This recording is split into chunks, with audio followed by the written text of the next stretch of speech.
ക്രൂരത എന്നൊക്കെ പറഞ്ഞാൽ ഒരു മനുഷ്യനെ അമ്പരപ്പിക്കുന്ന ക്രൂരതയാണ് പലസ്തീൻ പൗരന്മാരോട് ഇസ്രയേലി ജയിലർമാർ കാണിച്ചു കൂട്ടുന്നത്. അത് കണ്ടു നിൽക്കുന്നവരുടെ മനസ്സുപോലും നടുങ്ങിപ്പോകും. പലസ്തീൻ തടവുകാരെ ശവപ്പെട്ടിയിൽ പൊതിഞ്ഞ് ജീവനോടെ കുഴിച്ചുമൂടുന്നുവെന്ന ഞെട്ടിപ്പിക്കുന്ന റിപ്പോർട്ടുകളാണ് പുറത്തുവരുന്നത്. ക്രൂരതയ്ക്ക് ഇരയായ നിരപരാധികൾ ശവപ്പെട്ടിക്കുള്ളിൽ കിടന്ന് ജീവശ്വാസത്തിനായി കഷ്ടപ്പെടുമ്പോൾ മരിക്കുന്നതിന് തൊട്ടുമുൻപ് അവരെ ജീവനോടെ നിലനിർത്താൻ ചെറിയ അളവിൽ വായു അനുവദിക്കും. പക്ഷെ നിമിഷങ്ങൾക്ക് ശേഷം അവരെ വീണ്ടും മരണത്തിലേക്ക് തള്ളിവിടും. ഇസ്രായേൽ സേന പലസ്തീൻ തടവുകാർക്ക് മേൽ ചുമത്തിയ പീഡനങ്ങളുടെ നിരവധി സംഭവങ്ങളിൽ ഒന്നു മാത്രമാണിത്.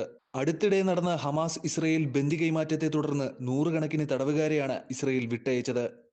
ഇസ്രായേൽ ജയിലുകളിൽ പലസ്തീനികൾ എന്തെല്ലാം തരത്തിൽ ചൂഷണത്തിനിരയായി എന്ന ഞെട്ടിപ്പിക്കുന്ന സംഭവങ്ങളാണ് അവർ വിവരിച്ചത്. മൃഗങ്ങളെ പോലെയാണ് ഇസ്രായേൽ പലസ്തീൻ തടവുകാരെ പരിഗണിച്ചത്.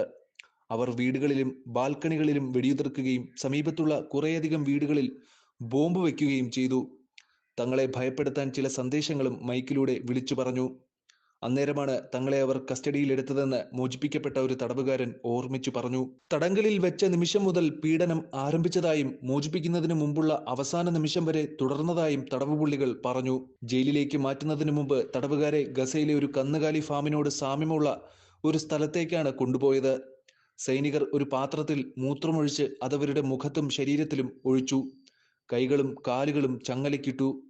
പിന്നീട് അവരെ കുപ്രസിദ്ധമായ ഒരു സൈനിക തടങ്കൽ പാളയത്തിലേക്ക് കൊണ്ടുപോയി. അവിടെ ഏകദേശം 2 മാസത്തോളം കൈകൾ വിലങ്ങിട്ടു. ഇത് പുരുഷന്മാർക്കുള്ള ഒരു പീഡന ക്യാമ്പാണ്. പുലർച്ചെ മുതൽ അർദ്ധരാത്രി വരെ അനങ്ങാതെ ഇരിക്കാൻ അവർ തടവുപുള്ളികളെ നിർബന്ധിച്ചു. അനുമതിയോടെയും കൈവിലങ്ങുമായും മാത്രമേ ടോയ്ലറ്റിൽ പോകാൻ അവർ അനുവദിച്ചിരുന്നുള്ളൂ. ചിലപ്പോൾ ഒരു ഓഫീസർ കനിവ് തോന്നി അനുവദിച്ചാൽ മറ്റു ചിലപ്പോൾ അനുവദിക്കാതെയും വരുന്ന സന്ദർഭങ്ങളുണ്ട്. ഡിസംബർ ജനുവരി മാസങ്ങളിൽ കഠിനമായ തണുപ്പ് വകവയ്ക്കാതെ സൈനികർ തടവുകാരെ മറ്റെല്ലാ ദിവസവും തണുത്ത വെള്ളത്തിൽ കുളിക്കാൻ നിർബന്ധിച്ചു. ആരെങ്കിലും കുളിച്ചിട്ടില്ലെന്ന് കണ്ടെത്തിയാൽ അവർ അവരെ ഉടൻ ശിക്ഷിക്കുകയും പീഡിപ്പിക്കുകയും ചെയ്യുമായിരുന്നു. ഏറ്റവും ക്രൂരമായ പീഡന രീതികളിൽ ഒന്ന് തടവുകാരെ മുക്കിക്കൊല്ലുകയോ ശ്വാസം മുട്ടിച്ചു കൊല്ലുകയോ ചെയ്യുന്നുവെന്ന് വിശ്വസിപ്പിക്കുക എന്നതായിരുന്നു. ജയിലിലെ ഏറ്റവും വേദനാജനകമായ നിമിഷങ്ങളിൽ ഒന്ന് ഹമാസിന്റെ മുൻ രാഷ്ട്രീയ നേതാവായ ഇസ്മായിൽ ഹനിയയുടെ അനന്തരവൻ മുസാബ് ഹനിയെ പീഡിപ്പിച്ച് കൊലപ്പെടുത്തിയത് കണ്ടെന്നുള്ള ഒരു തടവുകാരന്റെ അനുഭവമായിരുന്നു. വളരെ ക്രൂരമായ പീഡനം നേരിട്ടതിനെ തുടർന്ന് മുസാബ് ജനുവരിയിൽ ആ ജയിലിൽ തന്നെ മരിച്ചു. അത് അദ്ദേഹത്തെ ദുർബലനാക്കുകയും കാലുകളിൽ പരിക്കേൽപ്പിക്കുകയും ചെയ്തുവെന്ന് അതിന് സാക്ഷ്യം വഹിച്ച ഒരു തടവുപുള്ളി പറയുന്നു. ഉദ്യോഗസ്ഥർ മുസാബിന് വൈദ്യസഹായം പോലും നൽകിയില്ല. ഒടുവിൽ അദ്ദേഹത്തിന്റെ മുറിവുകളിൽ നിന്ന് പുഴുക്കൾ പുറത്തുവരാൻ തുടങ്ങി. അദ്ദേഹത്തിന്റെ മൂത്രസഞ്ചിയുടെ നിയന്ത്രണവും നഷ്ടപ്പെട്ടു. പെട്ടെന്നൊരു ദിവസം മറ്റു തടവുകാർ ഒരു സൈനികൻ മരിച്ചുവെന്ന് പറയുന്നത് കേട്ടു. അവർ അദ്ദേഹത്തിന്റെ ശരീരം ശവപ്പെട്ടിക്കുള്ളിൽ പൊതിഞ്ഞു കൊണ്ടുപോകുമ്പോൾ കമ്പികൾ കണ്ടു.